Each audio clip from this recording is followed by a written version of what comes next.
Welcome back to the Metric Stack podcast. Today, we're joined by marketing strategist Michael Barber, recognized by Adobe Marketo as one of the top 50 marketers in the world. Having worn both in-house and agency hats throughout his career, today you'll find him working with brands as varied as MeUndies, Johnson & Johnson, Aptean, and Ithica College. I'm joined by Alan Villa, co-founder and CEO of Klipfolio, and I'm Lauren Thibodeau. A warm welcome to the show, Michael. Good to meet you both. Thanks for having me. Super. So, Michael, before we get into the details, maybe you can set the stage. What kind of business objectives should we be thinking about with this metric we're going to be talking about? And by the way, we are talking about reply rate. Michael, set the stage before we get into it. For sure. So setting the stage is just where we are from an email deliverability and authentication place in 2022 and beyond. As we think about the context of where we find ourselves in email, we're dealing with any number of challenges, especially around deliverability and authentication, particularly as we've seen Apple iOS and the major ISPs adopt things like BIMI, which is the brand indicators for message identification standard, and why reply rate is becoming so important for the ISPs is really to judge engagement. How are our subscribers reacting to our campaigns? Are they actually paying attention? And are they doing the things that really happen in a one-to-one email relationship, which is reply? So the stage is really about this idea of how do we measure true email engagement in 2022 and beyond, and how does that impact our relationship as brands and business owners for things like authentication and deliverability? That is super interesting. And it just makes so much sense that in this world of compliance and privacy and security and spam, that all of a sudden this natural reply behavior is what they would be listening to. So maybe let's back up just a second, because we've got an audience that is not just focused on email and email performance, but what are the typical flows that you would go through when you send out an email nurture campaign? What are the metrics or the stages that somebody would go through in that phase? And where do you get this reply rate? For sure. So if you're thinking about email from sort of pre-delivery all the way through someone converting, and essentially there's three buckets of metrics. There's before they open, before they see any of the campaign metrics that really focus on that pre-opener, everything around deliverability. So, how many spam traps are you entering? Are you on any black or block lists? How are you getting through those lists and those potential spam traps? So that's everything essentially to the moment your subscriber starts to interact with the campaign. Then there's the actual inbox metrics, which are all the metrics we've been measuring as email marketers and marketing strategists for since 1996, when we first all got our AOL and Hotmail addresses. And those are things like open rate, click-through rate, click to open, engagement rate from a read time perspective, essentially everything pre-conversion. Then you have all of the metrics. And of course, we add all the negative metrics like unsubscribe and mark as spam and everything that can happen essentially that's driven by the subscriber. Then we have the post-conversion metrics, where everything that happens when someone clicks on a campaign or when someone replies to a campaign, what actions do they take? Do they go onto the website and explore your brand and really start to understand a consideration, if you will, action around a purchase or a service conversion? Do they actually purchase a product? Do they download a white paper? Do they register for a webinar? And then everything in terms of like long-term customer metrics around email, right? What's the value that subscriber brings to the business? How do they impact customer lifetime value? Is there any comparison metrics between non-subscribers and subscribers in those post-conversion buckets, I should say. So as we think about all of those sort of metrics that we can be tracking as an email marketer or demand gen marketer or within our marketing ops roles, it's really pre-conversion inside the inbox itself, sort of those old school metrics that we've always been looking at for many years, and then those post-conversion metrics as well. What amazing context, those three buckets. So thanks for that. And let's dig in then to the third one, which is really this reply rate. Does it have a few names? Does it wear a few hats? And what exactly are we measuring when we measure reply rate? So you're essentially measuring the number of people who actually opened the email and then those that hit the reply button and you got to reply back to that campaign. So very similar to, open rate is essentially a comparison of those who are delivered versus those that actually open the campaign, right? Same thing here. When we think about reply rate, it's something that's always been there, and it's always been something we have as email marketers, whether we have driven for reply rate or not. It's the natural tendency of what the average human being does with an email campaign. So whether we've been optimizing for it in the past or not, it's always been there. It has really only bubbled up, though, in the last 2.5 years as we've seen two things happen. One, Apple, which arguably controls more than half of the first-time opens across the world when it comes to people who are going to open a campaign inside of a mobile device. That's largely driven by Apple-related devices, those either being the iPhone or the iPad. And some key changes that they made within their operating system version 15 and version 16. In 15, we got mail privacy protection right, which essentially said to us as marketers, look, you don't get access to the inbox and everything that your subscribers are doing inside of our inboxes. Those Apple Mac Mail and Apple native mail icons on the iPad and iPhone, right? Because that's the privacy concern that we've allowed to go on for too long. And Apple is, whether or not they're being implicit about this or not, they're building their brand around privacy.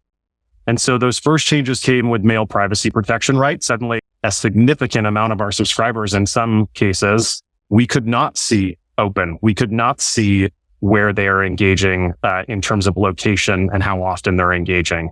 And that has huge implications for us to consider of, email flows, how we score leads, how we interact with these customers, right?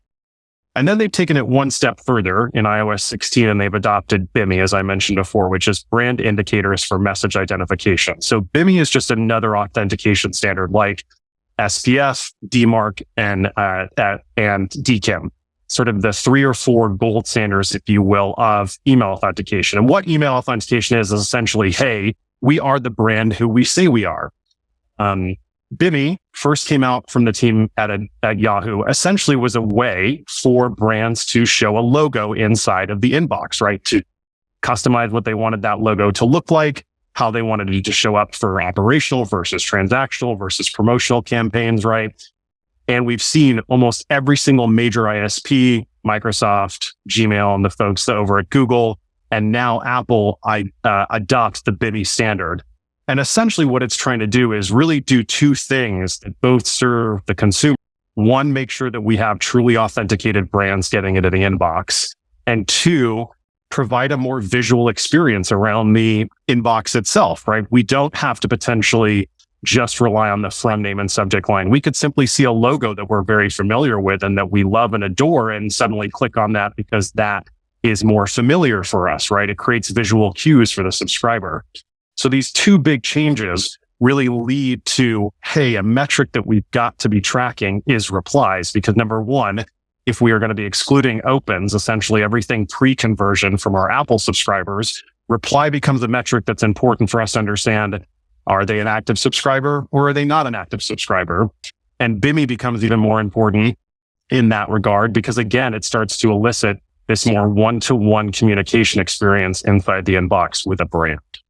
So this is really big, and it's big and it's timely. I've seen the notices inside of our HubSpot email environment as well, where they're posting these alerts saying these are the changes to the way emails are being sent. Who in the organization should be paying a special attention to this, and who's going to be caught behind the 8 ball if they don't? The easy answer for me to say is, listen, if you're the head of marketing, whether that's CMO, VP level role, and email plays a significant part in how you deliver revenue to the organization, that you should care about this. But I imagine that's not the case for everyone. And from a practical perspective, I think initially you've got your email strategists or those agencies or consultants that are helping you execute those campaigns, right? That need to be talking to you about the impacts of BIMI and mail privacy protection on the inbox and what that means to track reply rate. And then two, starting to bubble that up into your senior strategist roles and hopefully, into senior leadership to say, hey, because we need to be tracking these more engagement-based metrics, things like reply rate, we should be focusing how we approach content inside of the inbox to drive those sorts of metrics, and therefore not necessarily care so much about things like, hey, the size of our subscription list, and potentially some of the other metrics that we have so dearly held on to for many, many years, those things like open and click-through rate, because those are not as impactful in two very specific ways.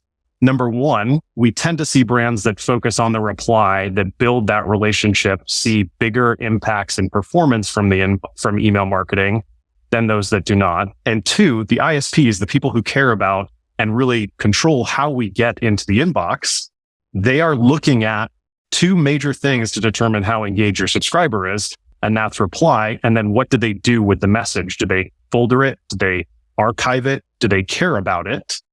Those are way more important to the ISPs. And when I say ISPs, I'm talking about the Googles, the Spam House, the Spam Traps, Verizon, who controls essentially Yahoo and the like. Those metrics, they care way more about those to understand if a subscriber is engaged than they do open and click-through rate. And oh, by the way, they've also explicitly told us that some of the metrics that we've cared about that have negative impacts for us as marketers are very different than some of the metrics we care about. We have long held on to that the unsubscribe and mark as spam is possibly the worst thing that a subscriber could be doing in the inbox for our brands. But the ISPs have said, just as bad as that is an unengaged subscriber. So someone that doesn't open, click, or reply, they are scoring your campaigns at that level to understand if you even care that you're sending emails to these people. So it has big implications both on the performance side of email of just getting into the inbox, and then also on how you drive revenue from these campaigns and the downline impact that happens for the business itself. So you've just blown the minds of a whole lot of digital marketers and tossed their campaign, their templates out the window.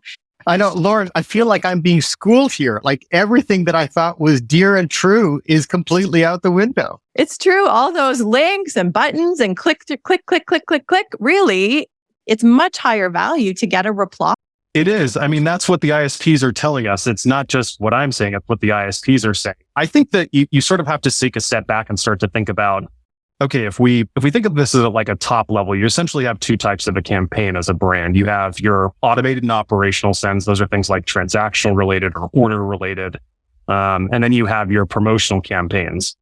We truly have to start thinking about these promotional campaigns of how we can really deliver a one-to-one experience and hopefully impact clicks. Yes, those continue to be impactful. Not as impactful as reply rate, but those continue to be impactful and a key measure for us, especially post iOS 15 and mail privacy protection, that someone has a raised hand that they are actively engaging with our content. So I don't want to discount click-through rate by any stretch of the imagination, but we have to start to think about what truly helps us better understand what that subscriber cares about. So looking at what they click on and then continuing to deliver that sort of content or things that may be related to it.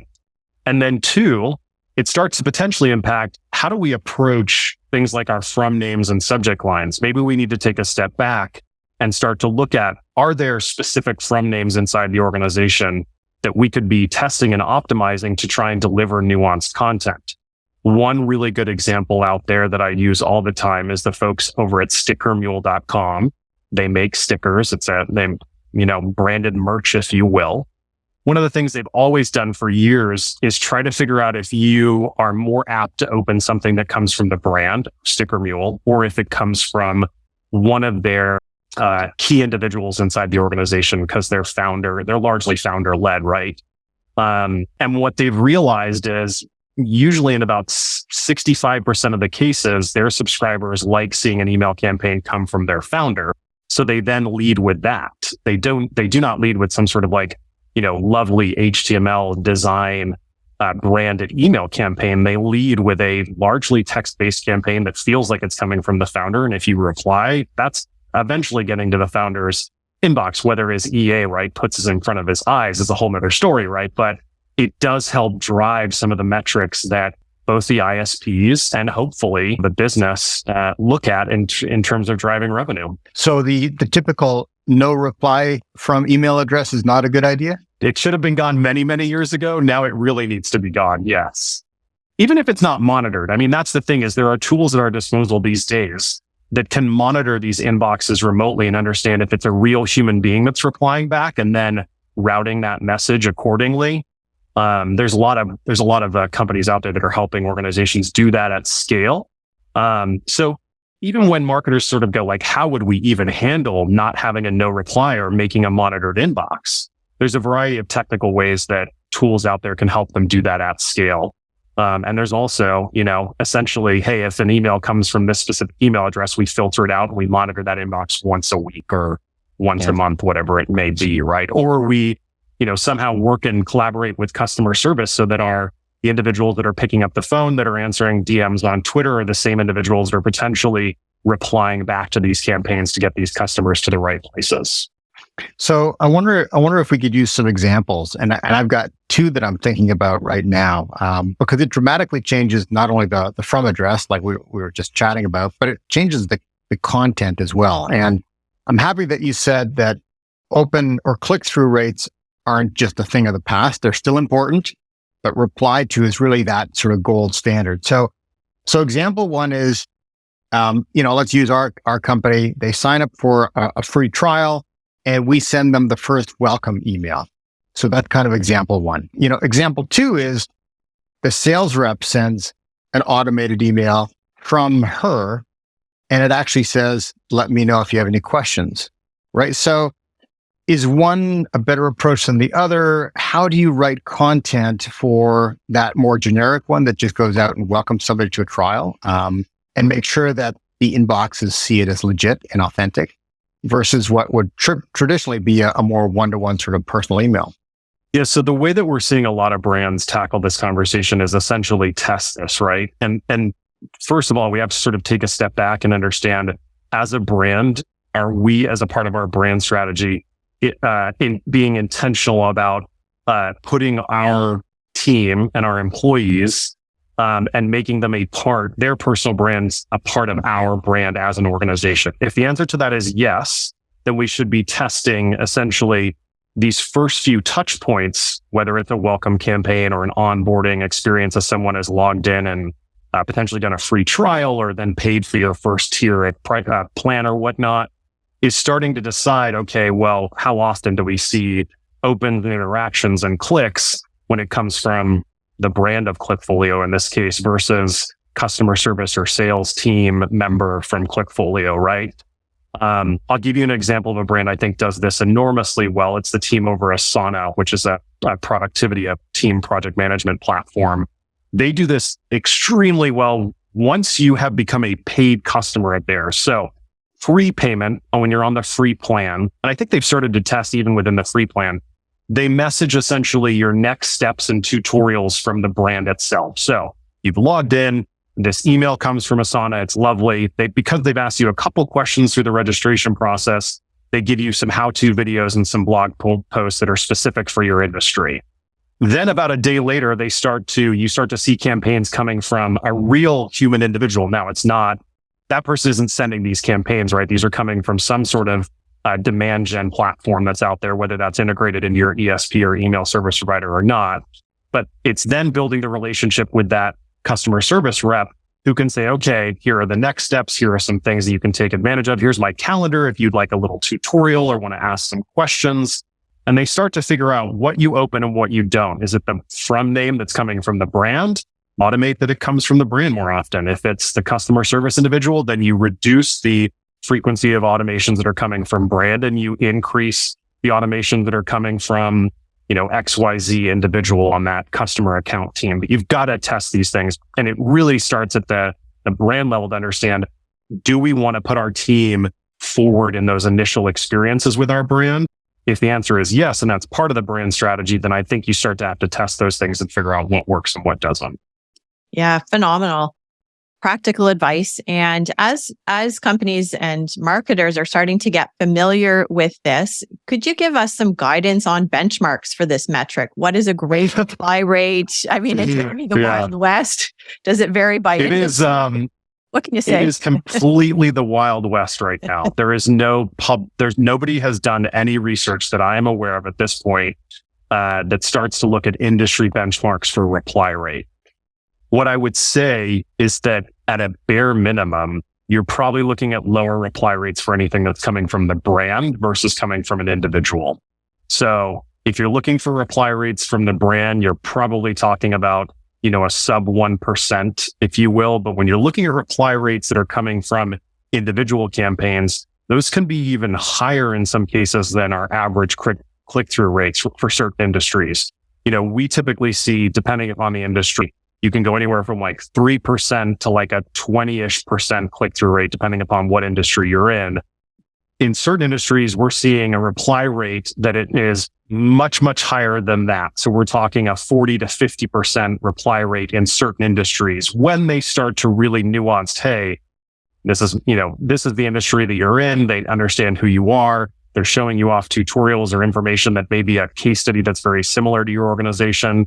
They're including a calendar. It feels like it's coming from an individual, right? It's got their email signature.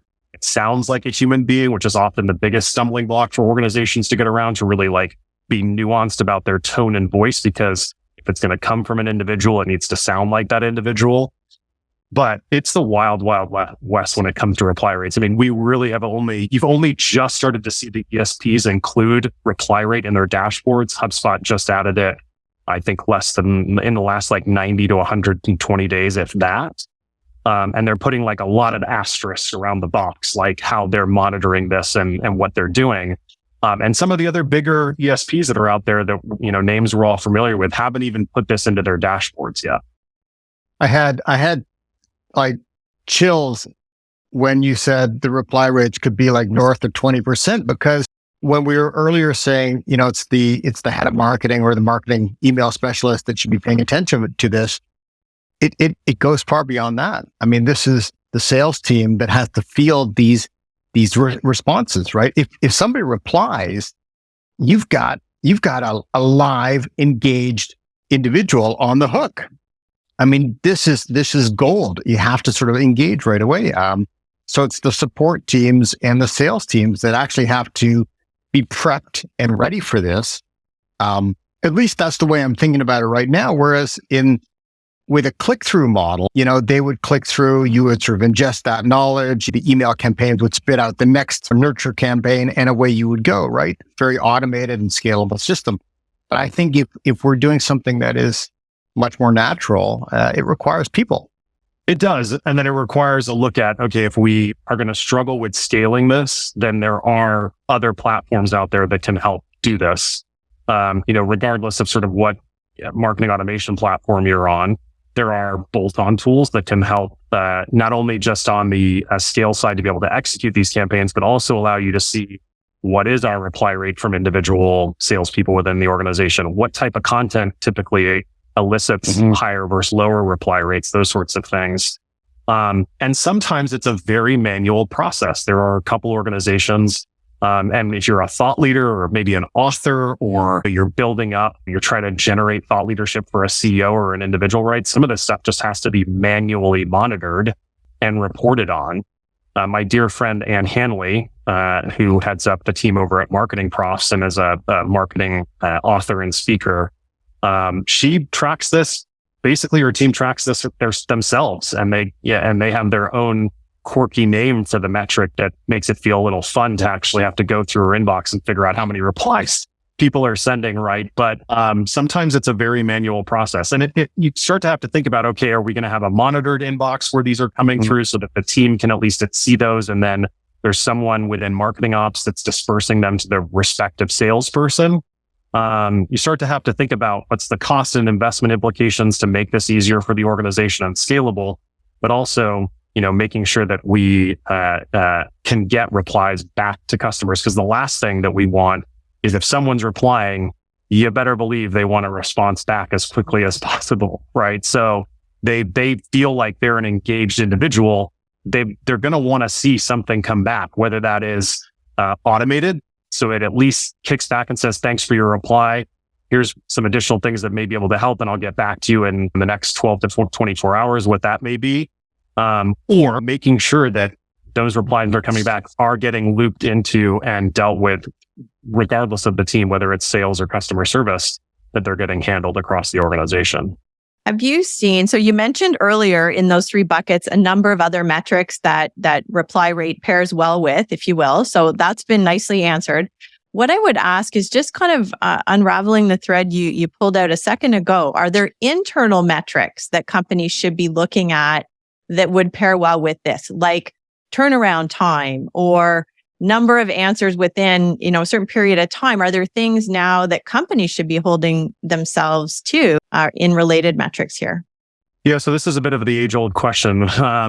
One area I think that this pairs well with is understanding how much time people spend with your campaign. So how many minutes or seconds are they engaging with? Because, there's going to be a sweet spot. You'll start to figure out the average individual time that's spending with a campaign.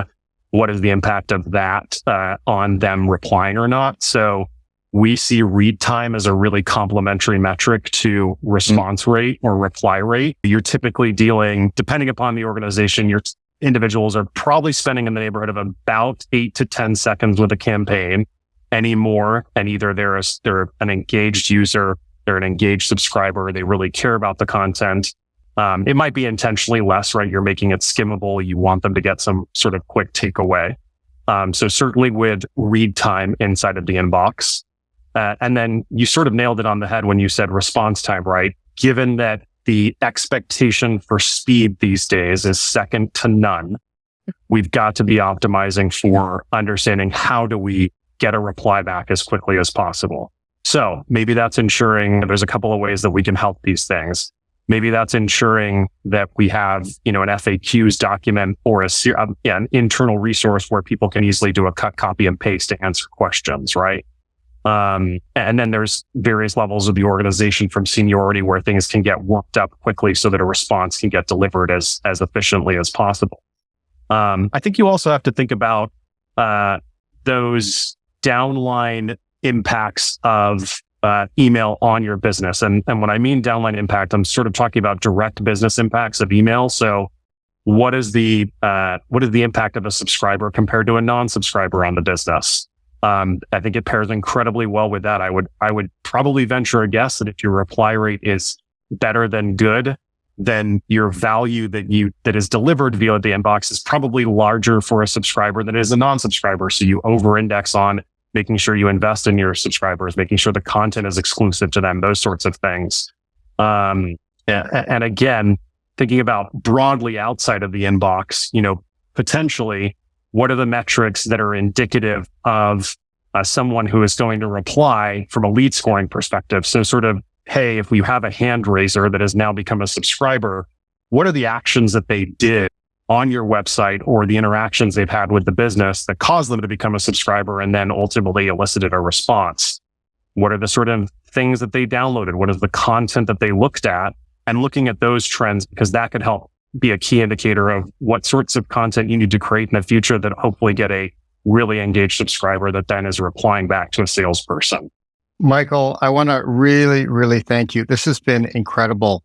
Such a humble little metric, such as the reply rate, and it has these massive company-changing, culture-changing implications. So anyways, huge thank you to you, everybody. Michael Barber, marketing strategist at Barber and Hewitt. Again, thank you so much.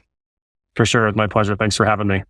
If you enjoyed today's conversation about metrics and data, be sure to check out Metric HQ, our online resource for the metrics that matter most to you and your business.